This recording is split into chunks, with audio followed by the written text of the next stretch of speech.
जय हिंद, नमस्कार साथियों आज हम बात करने वाले हैं भर्तियों के बारे में कि भर्तियों का जो इंतज़ार है सभी भाइयों को है, काफ़ी समय से इंतज़ार कर रहे हैं। और जो बोला गया था 10 फ़रवरी से भर्तियों का नोटिफिकेशन आ जाएगा, हालांकि वो अभी तक जो है नोटिफिकेशन आया नहीं है। सभी बच्चों ने बार बार साइट को ओपन किया है, अभी तक ओपन कर करके चेक कर रहे हैं कि क्या वहाँ पे अपडेट आया है, कुछ अपडेट आया कि नहीं आया।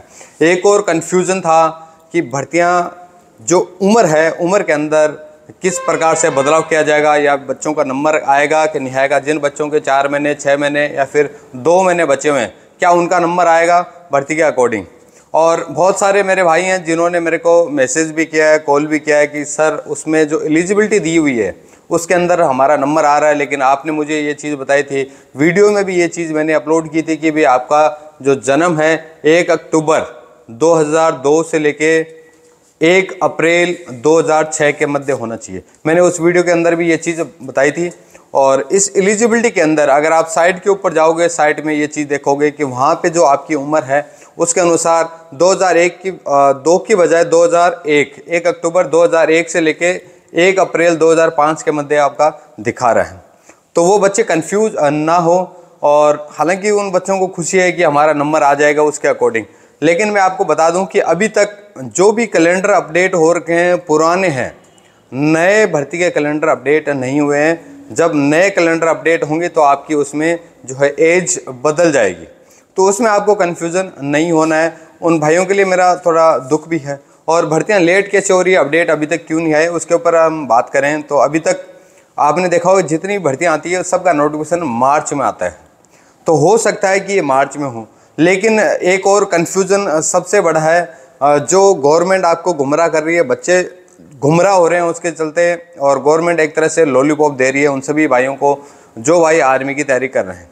आपने एक चीज़ तो सुनी होगी, अखबार में न्यूज़ में सारी चीज़ें देखी होगी, आपका 10 फ़रवरी से जो है नोटिफिकेशन आ जाएगा, उसके बाद में अप्रैल में आपका एग्ज़ाम होगा, फिर लगभग नवंबर तक उन बच्चों को ज्वाइनिंग होगी, फर्स्ट फेज़ की, और सेकंड फेज़ की जो है मार्च अप्रैल के अंदर ज्वाइनिंग होगी। तो वो किस तरह से होगा, क्या होगा, ये कन्फ्यूज़न है। इसलिए सभी भाइयों को नोटिफिकेशन का इंतज़ार है। नोटिफिकेशन हो सकता है आपका 1 मार्च को आए, उससे पहले आपका नोटिफिकेशन नहीं आएगा। मेरे जो अनुमान से मैं आपको बता रहा हूँ उसमें आपको कन्फ्यूज़ नहीं हो रहा है, और उसके अंदर जो एलिजिबिलिटी दी हुई है उसके अंदर भी आपकी एज है वो चेंज होने वाली है। अब एक सोचने वाली बात यह है कि साल में 2 बार भर्तियाँ होगी, एग्ज़ाम वो 1 बार करवा रहे हैं।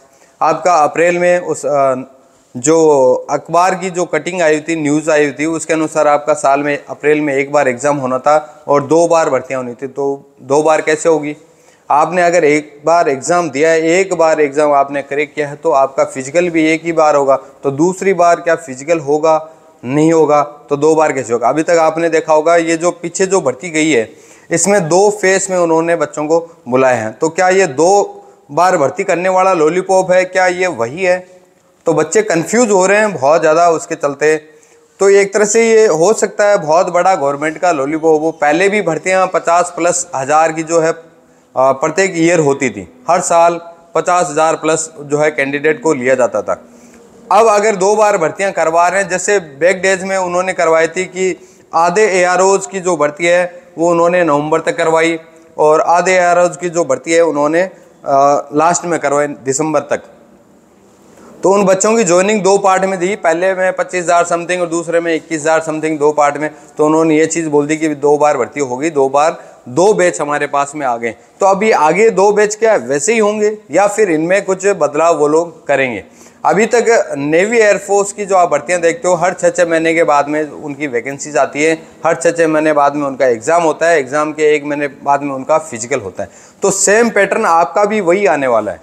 अगर 2 बार भर्ती कंडक्ट करवाते हैं तो आपका एग्ज़ाम भी 2 बार उनको करवाना पड़ेगा, नहीं तो 1 बार में 1 ही भर्ती होगी। वो एक तरह से लॉलीपॉप होगा, मतलब पूरी साल में आप केवल 1 भर्ती देखोगे। तो 1 भर्ती तो हम पहले भी देख रहे थे, फिर इसमें क्या बदलाव हुआ? कोई बदलाव नहीं हुआ है।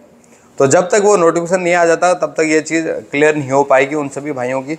और ये डाउट में रहने वाली चीज़ें हैं, खासकर एज को लेके जो भाई डाउट में है वो भी एक कन्फ्यूज़ करने वाली चीज़ है। तो दोस्तों परेशान होने की ज़रूरत नहीं है, आप अपने आप को मेंटली और फिजिकली तैयार कर लीजिए। मार्च के अंदर अगर मान लो फ़रवरी में अभी आज 11 तारीख हो गई है, कल 12 हो जाएगी और 13, 14, 15 हो जाएगी, 1 मार्च को हो सकता है आपका नोटिफिकेशन आए। उसके बाद में 1 महीने बाद में आपका जो है एग्ज़ाम हो। तो भाई अभी से अपनी रिटर्न की तैयारी करें। उस कागज़ के टुकड़े को आपको इंतज़ार नहीं करना उसके लिए कि वो आएगा तभी हम तैयारी करेंगे, तभी हम मैदान में उतरेंगे, तभी हम पढ़ाई करेंगे। नहीं, आप 10th लेवल के हो और सबसे बड़ा जो बदलाव अब गवर्नमेंट करने वाली है, ये तो है ही है पहले एग्ज़ाम वाला। अब नेक्स्ट जो बदलाव वो क्या करेंगे, नेक्स्ट बदलाव ये होगा कि जो आर्मी जीडी की भी भर्ती है वो भी 12th बेस होने वाली है और मिनिमम 50% आपके मार्क्स होने चाहिए। ये नेक्स्ट बहुत बड़ा बदलाव होगा। मैं आपको पहले से वार्निंग दे रहा हूँ, पहले से आपको बता रहा हूँ। जो भी आपके छोटे भाई हैं जो वीडियो को देख रहे हैं, उनके भी छोटे भाई हैं, तो ऐसा नहीं हो कि 10th के बाद में पढ़ाई छोड़ दें। तो आपको पढ़ना बहुत ज़्यादा ज़रूरी है, अनिवार्य है। अगली बार से जो भर्ती होगी वो 12th बेस पे होगी और मिनिमम 50% वो लोग डिसाइड करेंगे। चाहे सब्जेक्ट आपका आर्ट्स हो लेकिन 50% हो सकता है। इसलिए जितने भाई हैं कंफ्यूज ना हो, अपने आप को मेंटली और फिजिकली दोनों तरफ से तैयार रखें और पढ़ाई के ऊपर फोकस करें। आपका एग्ज़ाम जब डिक्लेयर हो जाएगा तो 1 महीने के अंदर कुछ नहीं होने वाला। बहुत सारे भाई हैं जिनको कुछ नहीं आता, इसलिए उन भाइयों के लिए बहुत बड़ी दिक्कत होने वाली है आगे। आप एग्ज़ाम क्रैक नहीं कर पाओगे तो फिजिकल कौन करेगा? आपकी दौड़ है वो धरी की धरी रह जाएगी, आपकी उम्र ऐसे निकल जाएगी। आज हम एज वाले क्राइटेरिया को देख रहे हैं कि हमारी एज है वो निकली जा रही है, तो आपकी एज है वो ऐसे घर पे बैठे बैठे निकल जाएगी, आपका नंबर में नहीं आएगा। वैकेंसी अगर वो 2 बार करेंगे तो सीटें 100% उनकी कम होनी है। अगर मान लो 2 बार भी कंडक्ट करते हैं तो सीटें कम आ जाएगी। कम होगी तो फिर आपका कंपटीशन लेवल है उतना ही बढ़ जाएगा। क्रीम वो लोग ऊपर से लेंगे, फिर आप बैठे रहना ऐसी। इसलिए सभी भाइयों से निवेदन है, अपने आप को कंफ्यूज नहीं करना है और अपने तैयारी के ऊपर फोकस करें।